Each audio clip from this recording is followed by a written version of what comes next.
Independent is a left-leaning publication, and the whole thing about fake news can be summed up really lovely in this portrait right here. We have the headline, Barack Obama's Trump-supporting half-brother Malik tweets Kenya birth certificate.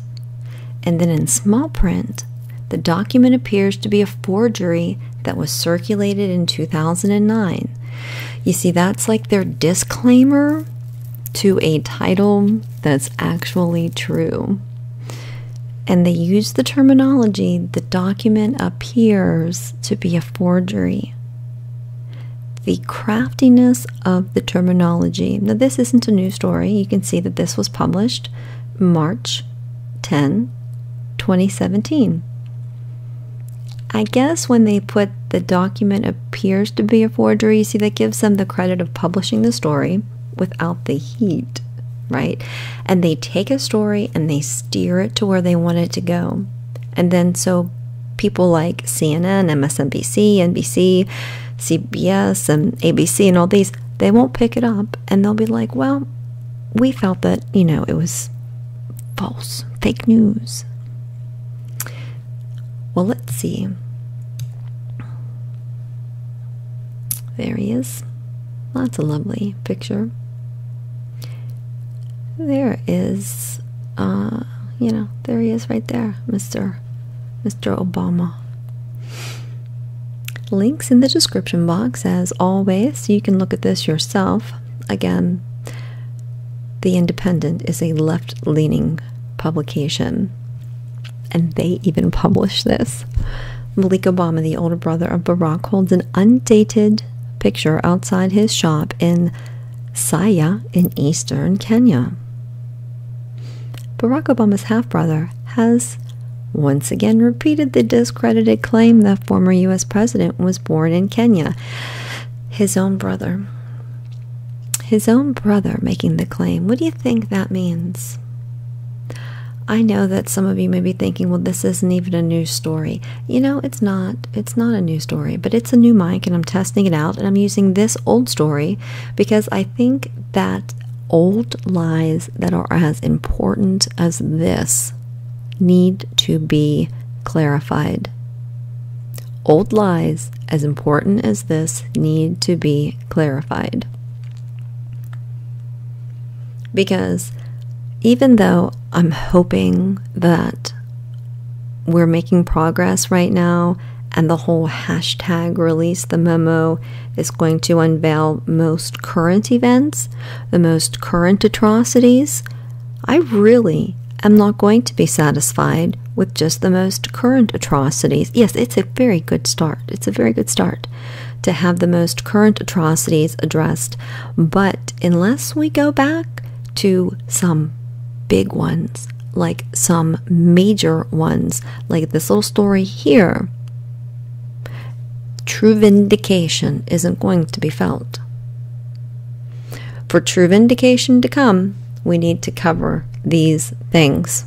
No, you can't go back in history. You can't, like, not make him president for the past 8 years, you know, or whatever. No, you can't do that. But the truth shall set you free.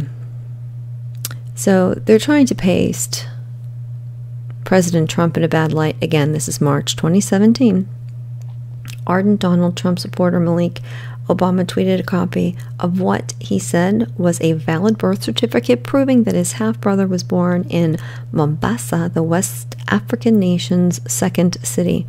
It featured Mr. Obama's correct date of birth and includes the masthead, Coast Province General Hospital, Mombasa, British Protectorate of Kenya. Alongside the picture he wrote, "Surely, what's this?" Malik Obama has repeatedly peddled, quote, birther conspiracy, claims that the politician was born abroad. And there is a compelling document. The thing is, I don't know about you, but I'm thinking if this were completely false, he would be in jail. There would be certain ramifications that would come from purporting such information from his own brother. Isn't that something? So MALIK in his tweet, that's what he put up there.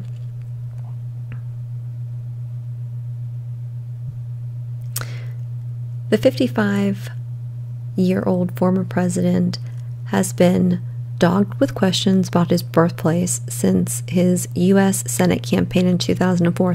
May I say that everybody called it a racist thing to question his birthplace, yet everybody ridiculing President Trump about how many Diet Cokes he may drink isn't overstepping their boundaries.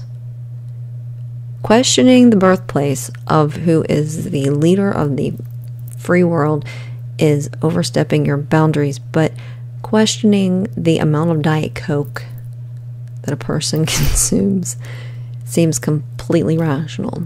Okay. The issue, along with questions about his religion, have been frequently discussed. Matters within the right-wing circles and conspiracy theorists, although they have mostly been limited to fringe conservative news websites. Notice the terminology. When you look at enough of these articles, you can see what's going on, how they're trying to, I say MK Ultra conditioning. You know, I use that as a very generic term to kind of collectivize the agenda of taking people's thoughts and molding them to where they want to be so that they can control them. You know, it's like in the bad weather when your car starts spinning out of control. An experienced driver knows that if you jerk that wheel opposite the 180 of the way you're spinning, you're probably going to flip. You can't do it that way. No, what do you first do? First, even though it feels very unnatural, you have to take your wheel and you have to go in the direction that it's going, and then you turn it back, because you have to take control of it and then you can steer it. And that's what these people do. They take the information and they throw the keywords out there. You know, conspiracy theorists. I think we're kind of beyond the point now where anybody gets their, you know, hairs on the back of their neck stand up. Nobody cares who says you're a conspiracy theorist now, right? Conspiracy theories, because over time we've seen the conspiracy theory becomes conspiracy truth. Of course, nobody in the mainstream news likes to cover it at that point because, you know, they've already had their say. The thing is, they just want to grab your attention to begin with. It doesn't matter really what the truth is. It matters what they grab your attention with. They make sure they say things like the unfounded rumors were largely meant to call into question the legitimacy of his presidency. Wow, now, how many truly unfounded rumors are calling into the legitimacy of President Trump's presidency? For 1 year now, everyone's been trying to get him impeached over everything. All the U.S. presidents must be born in America, according to Article 2 of the country's Constitution. Well, I would say that the Dems really never like to follow the rules, so why would they start now? Pennsylvania's Democrat Philip Berg also attempted to sue him over his birthplace in 2008, and Donald Trump was vocal about the issue for more than 5 years before he publicly acknowledged last September Mr. Obama was born in the U.S. I have seen and heard President Trump say one thing, and then, you know, really the thing that stands into my mind more than anything else, and I'm sorry, I'm scarred by it, was President Trump saying that the Clintons are good people. I think that to me was like the most scarring thing I've heard him say. You know, all the other stuff that he said kind of pales in comparison to that. But then, you know, time goes by, and then I understand he is a politician now. But yeah. Okay, I'm going off topic here. To silence the rumors, Mr. Obama published his birth certificate in 2008, which gives Hawaii as a birthplace, and his long-form certificate in 2011. I could make this video really long if I went ahead and posted Sheriff Joe Arpaio's breakdown of that. And, then you have to consider the fact of this notion of controlled opposition. So sometimes when these things start coming up, like the truth comes up and valid things come up with it, and then someone's injected into that storyline, and it makes it seem like they're on the side that you're on, but that's only to, garner your attention and your trust, and then all of a sudden they pop out their version. That's the controlled opposition. These were confirmed by the Hawaii Department of Health and corroborated by, contemporaneous birth announcements published in local newspapers. We live in a day and age where you cannot really believe anything you see, really, can you?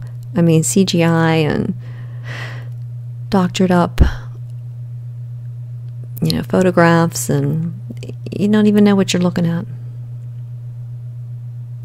So it says MALIK Obama has nonetheless embraced the unfounded claims and has made a string of wild and bizarre accusations about his half-brother. Wow, that's crazy, huh? He once told American filmmaker Joel Gilbert that Mr. Obama's real father was socialist thinker Frank Marshall Davis. Asked to comment on the supposed birth certificate by the Independent, he demanded $10,000 to speak.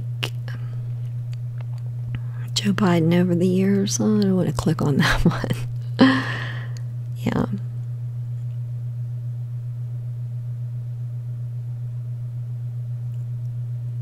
Yeah, the Independent. In a separate interview, he told ITV's Good Morning Britain that he has to queue up like everyone else to speak to Mr. Obama. Black Republican radio show host Wayne Dupree responded to his tweet yesterday. He said that old. He's out of office now, moving on, right? You think a Republican Congress is going to do something? Send it up, I'll watch. Yeah. I'm hoping that a Republican Congress, I would like to think that wanting our leaders and our Constitution to be adhered to would be bipartisan. You would like to think that, wouldn't you? I would. Anyway, just testing out the new mic, and for whatever reason, I felt this would be a good story to test it out with. And I hope everybody has a good night. Alrighty. Bye.